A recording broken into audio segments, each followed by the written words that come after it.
Realistic रखना चाहिए approach को जो है। मतलब ये जिस तरह से ये तो डायरेक्टर के पॉइंट ऑफ व्यू से बता रहे हैं, वैसे भी आप जो कैरेक्टर जो होता है उसको जितना ज़्यादा नेचुरल रखेंगे, रियल रखेंगे, उतना ही वो पागल का कैरेक्टर भी फ़र्ज़ करेंगे माशरे में होते हैं, लेकिन उसको भी तो नेचुरल रखना पड़ता है। वो होता तो एबनॉर्मल है, लेकिन उसकी जो परफॉर्मेंस होगी वो या उसको इस तरह से पोर्ट्रे करना पड़ता है कि वो ऐसा लगे कि ये है तो एबनॉर्मल लेकिन नेचुरल अंदाज में लगे, कोई बिल्कुल ही वो नहीं। एक चीज़ मैं आपको जमाल एक चीज़ की तरफ, बल्कि ये बैठे हुए हैं हमारे पास समझदार हैं ये सारे, कि ये ज़रूर आप बताइए इनको कि जो स्क्रिप्ट जब आपके पास आ जाता है पूरी अपनी प्रोसेस होने के बाद प्रोडक्शन के लिए, तो उस प्रोडक्शन के स्क्रिप्ट में प्रोडक्शन के लिए उस स्क्रिप्ट में फिर आप फर्दर क्या करते हैं, उस स्क्रिप्ट से ड्रामा आप इस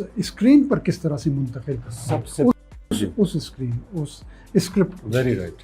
सबसे पहले तो कास्टिंग का मरहला आता है। कास्टिंग में मैंने आपको बताया बहुत सोच समझ के आपने कास्टिंग करनी है। एक किरदार आपका पूरा ड्रामा डुबो सकता है, एक किरदार आपका पूरा ड्रामा ठीक कर सकता है। तो कास्टिंग में कोई कंप्रोमाइज़ नहीं कि ये मेरा अपना है, ये मेरा चाचू मामू है, ये मेरा दोस्त है, हाँ जी तो ठीक है। आपने रिसर्च के साथ जिन जिन लोगों को कास्ट करना है, अपने कैरेक्टर की साइकी को देख के, उस नौजवान या उस बच्ची को परख के, उसके बाद सपोज़ एक बच्ची आपने कास्ट की, जो हैप्पी सीन थे वो तो बड़े अच्छे किए, अच्छा जब रोने धोने वाले आ गए, वो हर सीन में मुस्कुराए, उसको रोना ना आए। एक ग्लिसरीन हम यूज़ करते हैं आंसू लाने के लिए, काटन पे लगा के थोड़ा सा, तो उसके बाद फ़ौरन डायलॉग बोलना पड़ता है और वो आंसू, तो लाख ग्लिसरीन आंखों में लगाएं तो वो कुछ आर्टिस्ट ऐसे हैं जो बगैर ग्लिसरीन के रोए जा रहे हैं और इतने मोटे मोटे आंसू।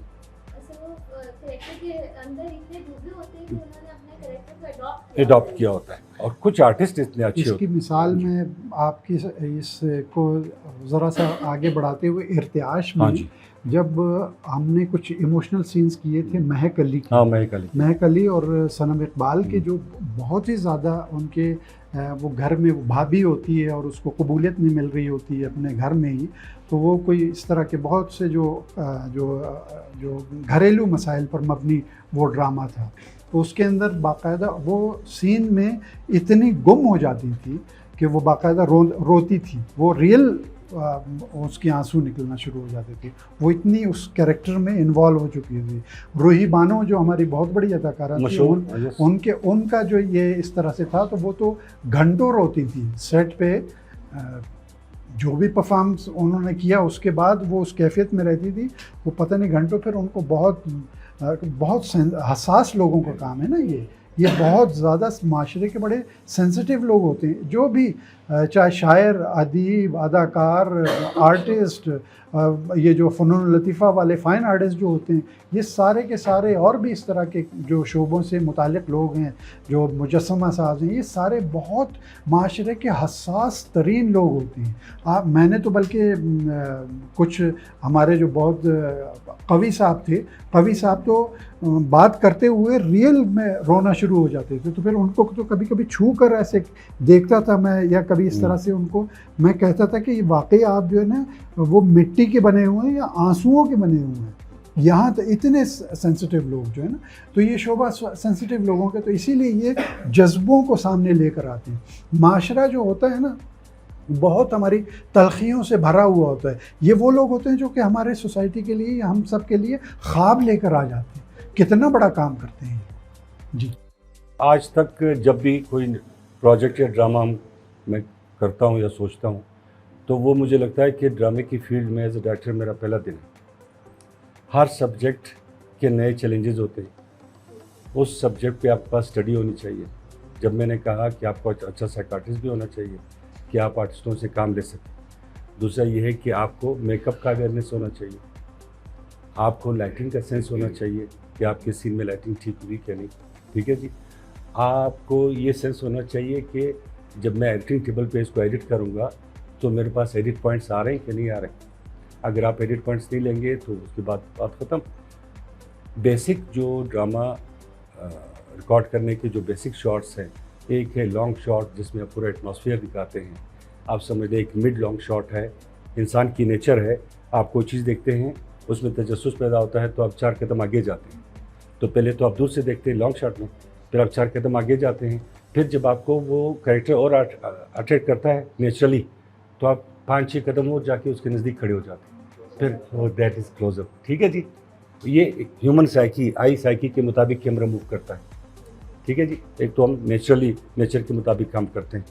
अननेसेसरी अगर आपने जूम किया, जब भी कोई एक्सप्रेशन लेना होता है एक बंदे पे, एक कोहराम मचता है, एक ख़बर आती है कि आपके बेटे की मौत हो गई एक्सीडेंट में, तो उसके बाद उसकी जो कैफियत होती है उस कैफियत को कैप्चर करने के लिए या तो आपने डॉली इन करना होता है या जूम इन करना होता है। तो जूम इन इतना मजबूरी में ठीक है, जूम इन अच्छी प्रोडक्शन में नहीं होता। वो आपने डॉली कहते हैं जिस पे कैमरा रखा होता है, वो उस समेत आप इन करते हैं सब्जेक्ट की तरफ, वो ज़्यादा इंप्रेसिव होता है। उसकी बिल्कुल मिसाल ऐसी है कि जब आप खुद किसी कैरेक्टर के नज़दीक चले जाते हैं तो मजबूरी में हम जूम इन करते हैं। वो जूम जो है वो आप ये महसूस कर या इसको इस तरह से समझिए कि कोई बहुत तेज़ी से आपके पास आ गया, हाँ जी, और जो वो जो डॉली के ज़रिए से जो वो आपके पास आते हैं तो वो उसमें फीलिंग्स भी आ जाती हैं और वो ऐसे धीमे धीमे अंदाज में आपके पास आ रहा होता है, तो वो उसका इम्पैक्ट कुछ और बन जाता है। जो ना वो जो जब आप स्क्रीन पर देखते हैं, असल में ये स्क्रीन जो है चौकोर सी एक जो ये स्क्रीन जो होती है टेलीविज़न की, ये इतनी ज़्यादा बातें बताने वाली होती है, इतनी मीनिंगफुल होती है कि जो लोग इसकी टेक्निकलिटीज़ को जानते हैं वो इसकी ग्रामर को बिल्कुल, इसकी एक अलग ग्रामर होती है, उस ग्रामर को जो लोग जानते हैं वो फिर उसको एंजॉय भी करते हैं या उससे और ज़्यादा हज़ उठाते हैं। जैसे हॉलीवुड की फ़िल्में, ऑस्कर अवार्ड विनिंग आप मूवीज़ देखें, ईरान का सिनेमा देखें, मशरक़ी यूरोप का सिनेमा देखें, और भी इस तरह से हमारे पड़ोसी मुल्क में जो वो ख़ुसूस तौर पे जो आर्ट मूवीज़ बनाई जाती हैं, ये वो फ़िल्में या ये वो स्क्रिप्ट्स हैं या वो काम वो हुआ है जो कि आपको एजुकेट करता है। आप कितनी दफ़ा फॉरेस्ट गंप एक हॉलीवुड की फ़िल्म है, वो शायद आप लोगों ने देखी हो, टॉम हैंक्स की, वो आप 20 दफ़ा भी देख लें तो आपको मज़ा आता है उसको। अच्छा, वो आप दोबारा सीख रहे थे उसको। और जो है वो इसी तरह से दी मैट्रिक्स जो है वो फ़िलोसॉफ़िकल स्क्रिप्ट पर बनी हुई मूवी है, वो उसको आप देखेंगे उसका लुत्फ़ अलग से आएगा। तो ये मुख्तलिफ़ जॉनरास होते हैं, मुख्तलिफ़ अंदाज़ होते हैं। किसी भी इंटरस्टेलर आज का वो फ़िल्म बनी थी जो वो साइंस फिक्शन पर बनी थी, वो उसके अंदर जो है टाइम डायलेशन और जो है इस तरह की जो है ना वो थियरीज़ उसके अंदर आई हैं, तो वो साइंस फिक्शन पर। और वो फ़िल्म जब लिखी गई उस वक्त भी, और वो जब वो बन रही थी उसमें उन्होंने बाकायदा एक बहुत बड़े फिज़िस्ट को हायर किया था कि कहीं हमसे कोई गलती ना हो जाए, तो वो टेक्निकली जो है ना वो उसको बिल्कुल देख रहा था। तो यही वजह है कि वो फिल्म इतनी बड़ी बनी कि उसको फिर ऑस्कर अवार्ड्स भी मिले जो है ना। इस तरह से इंग्लिश पेशेंट है, वो जज्बों पर बनी हुई फिल्म है। मैं आपको सिर्फ एक छोटी सी बात, फिर जमाल साहब बात को आगे बढ़ाएंगे। एक दो फिल्में मैं आपको बताता हूँ, अगर आपको मौका मिले तो आप ज़रूर देखिए। एक तो स्क्रिप्ट के हवाले से मैं बात कर रहा हूँ, एक है bicycle thief, black and white दौर की फिल्म है, वो ब्लैक एंड वाइट बनी हुई है बाइसिकल थीफ। वो आप देखेंगे, वो आपको जो है ना वो एक तो स्क्रीन प्ले का भी आपको पता चलेगा उसमें, और जो है कि स्क्रिप्ट राइटिंग का भी पता चलेगा। फिर दूसरी एक और फिल्म है जिसके अंदर जो है जो स्क्रिप्ट राइटिंग की टेक्निक और इल्म की टेक्निक बिल्कुल जो एक तरह से जो है ना वो सिंक कर गई है, वो है इंग्लिश पेशेंट। वो भी हॉलीवुड की फिल्म थी, वो उसको भी बहुत से ऑस्कर अवार्ड मिले। फिर एक आर्ट मूवी है, वो थोड़ा सा रूमानी हो जाए उसका नाम है ये, और देवानंद की एक फिल्म है, देखें उसका जहन से नाम अभी आता है मेरे जहन में, वो फिल्म आप देखें, गाइड उस फिल्म का नाम है। गाइड आप देखें, देवानंद की फिल्म गाइड अगर आप देखें तो आपको स्क्रिप्ट कि पता चलेगा कि किस तरह से स्टोरी में क्या टर्न्स आते हैं और कैसे जो है ना क्या से क्या बात बन जाती है जो है ना उसमें।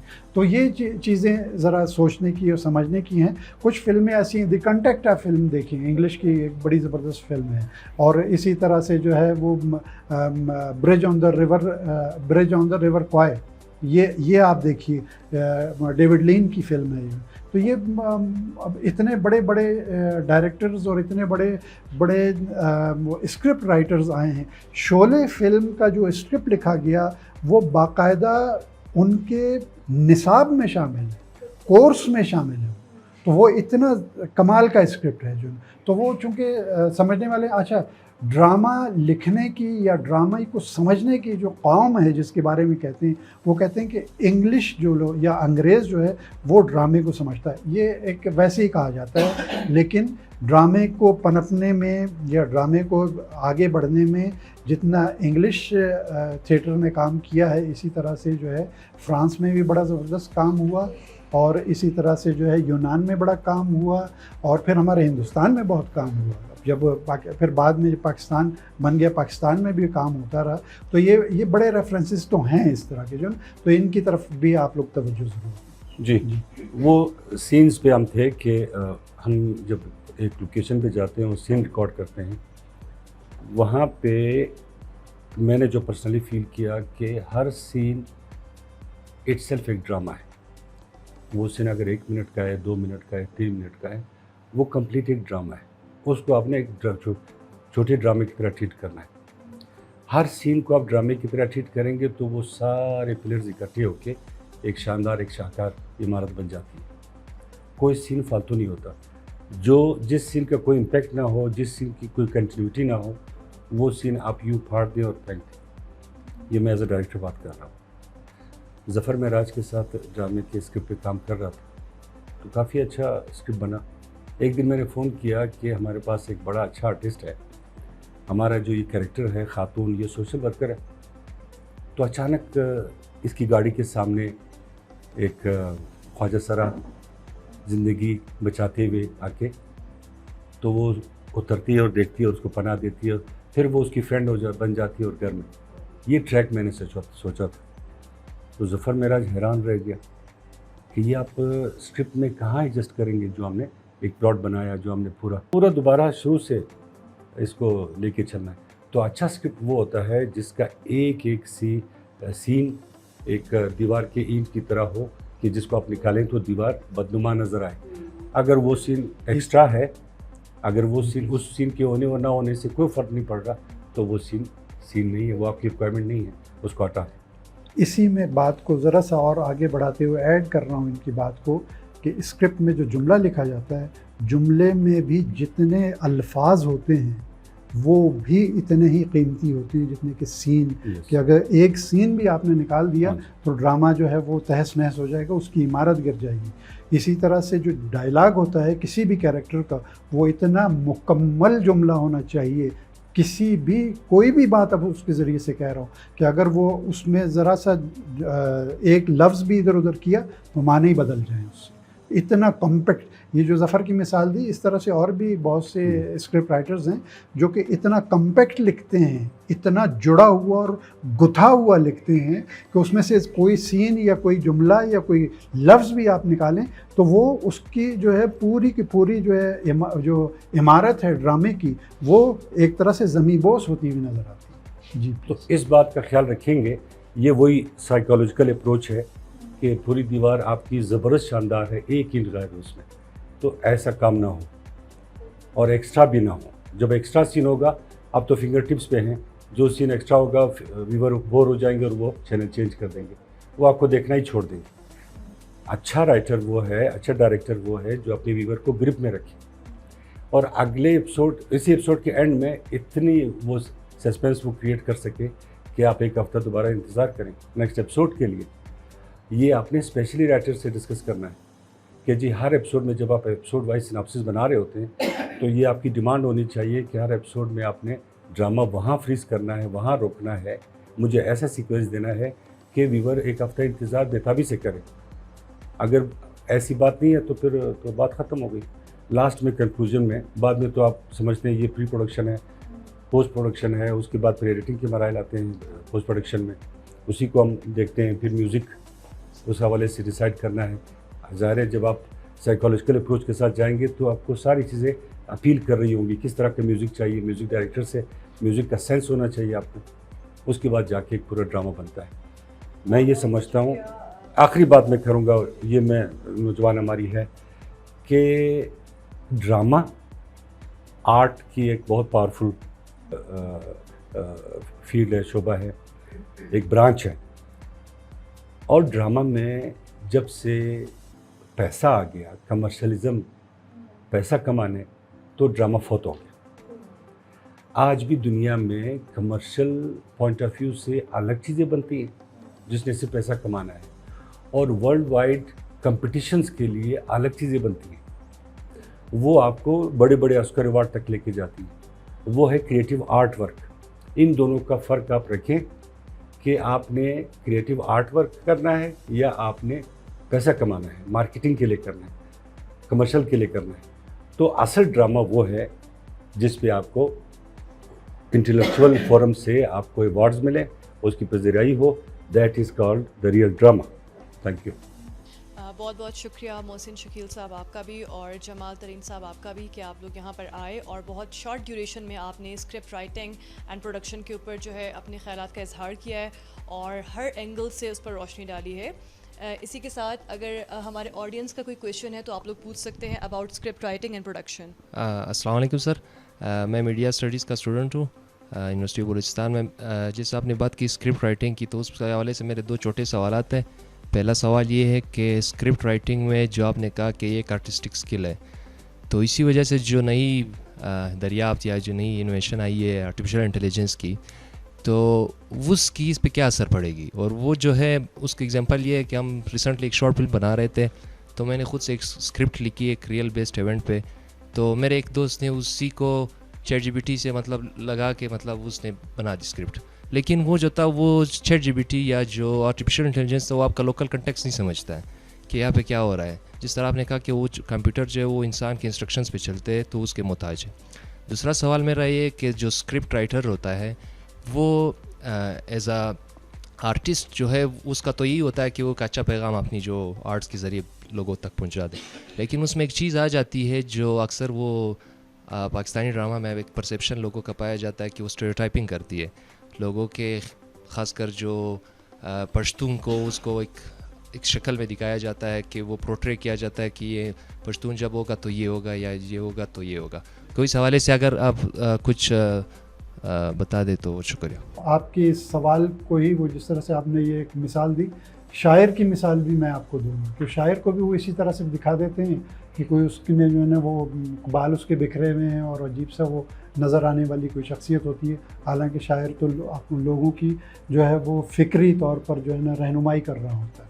तो ये वो होते हैं। बहरहाल ChatGPT की जहाँ तक आपने बात की है ना, मैं आपको बताऊं कि AI या ChatGPT ये जो भी टूल्स हैं ये आपको आसानी तो फराहम करते हैं कि आपने उनको अपनी एक डिमांड दी तो वो आपको जो है ना एक ख़ास फॉर्मेट में भी दिखा देंगे या बना कर दे देंगे, लेकिन वो जो इंसानी नफ्सियात या इंसानी फीलिंग होती है ना जो, और वो जो कल्चर से या किस ज़मीन से उठा हुआ होता है उसकी जो फीलिंग होती है वो ChatGPT आपको नहीं दे सकती इस तरह से, या कोई भी ऐसा टूल जो है वो अभी तक इतना आगे तक नहीं गया। इसीलिए मैंने कहा कि सवाल उठाने वाला हमेशा इंसान रहेगा जब तक सवाल, वो तो सवाल का जवाब देता है ना। और ChatGPT या इसकी जो टेक्निक है वो शायद आप भी मेरी तरह से जानते होंगे कि आप ChatGPT से जब कोई सवाल पूछते हैं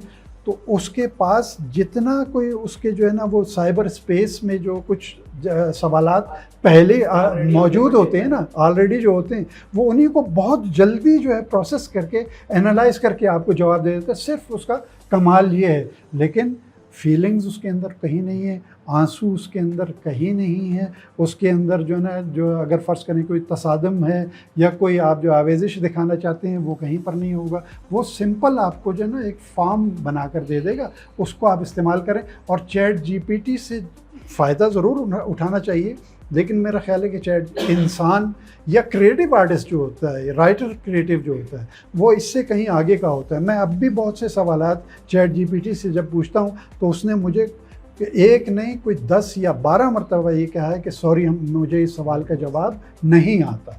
तो इसका मतलब है कि आप उससे आगे, इंसान उससे आगे, इंसान का जहन उससे आगे है। तो ये अगर जहन में रहेगा तो वो फीलिंग्स की जहाँ तक बात है, वो जो आपने बात की है, तो वो किसी भी तरीके से वो आपका जो लिखने वाला जो है ना, अगर मसला इंसान जो है वो जीता जागता जो इंसान जो वजूद है, इसकी अहमियत है, इसी के जज्बों के साथ आगे बढ़ती है। और ये तो आर्ट है, इसके अंदर तो चलता ही फीलिंग्स है।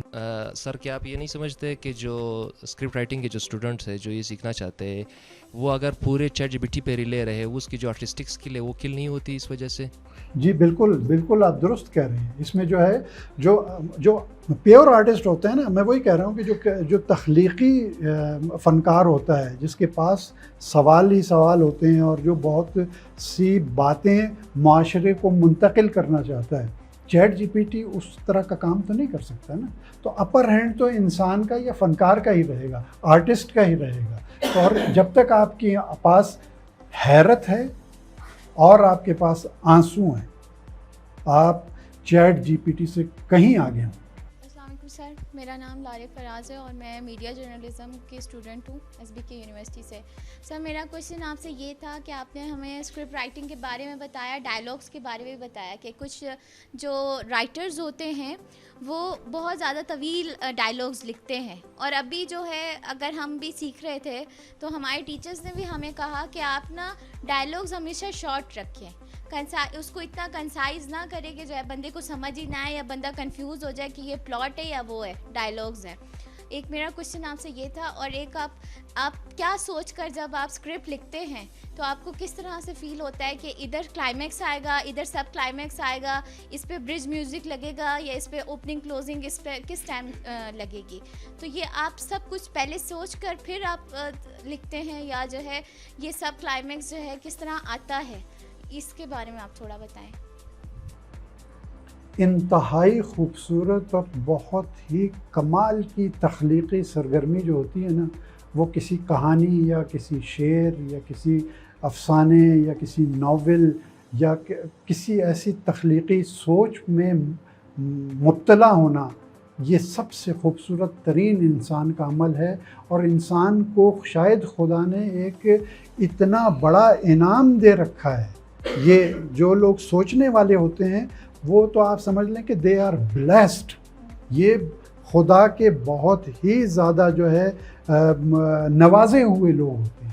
तो ये जो जिस तरह से आप ये सवाल पूछ रही हैं कि किस तरह से कोई कहानी आपके जहन में आती है और वो किसी मंतकी अंजाम तक पहुंचती है और वो मुख्तलिफ़ प्रोसेसेस से गुज़रती है, मुख्तलिफ़ तरीक़ों से गुज़रती है एक क्लाइमेक्स तक पहुंचते पहुंचते, उसके लिए सबसे खूबसूरत अमल जो सबसे पहला अमल होता है वो आपके दिमाग में होता है। कहते हैं कि ड्रामा सबसे पहले राइटर अपने जहन में देख चुका हुआ होता है। जो ड्रामा आप स्क्रीन पर जो जमाल साहब पेश करते हैं या टेलीविज़न के जो डायरेक्टर या इस शोबे के जो लोग हैं जो कि मेरी थॉट को स्क्रीन पर मुंतकिल करते हैं, बड़े लोग हैं। क्योंकि हम तो लफ्ज़ की हद तक होते हैं ना, उस कॉन्सेप्ट की हद तक, ये लोग उस सोच को मुंतकिल करके स्क्रीन पर दिखाते हैं, आपको बड़ी बात होती है।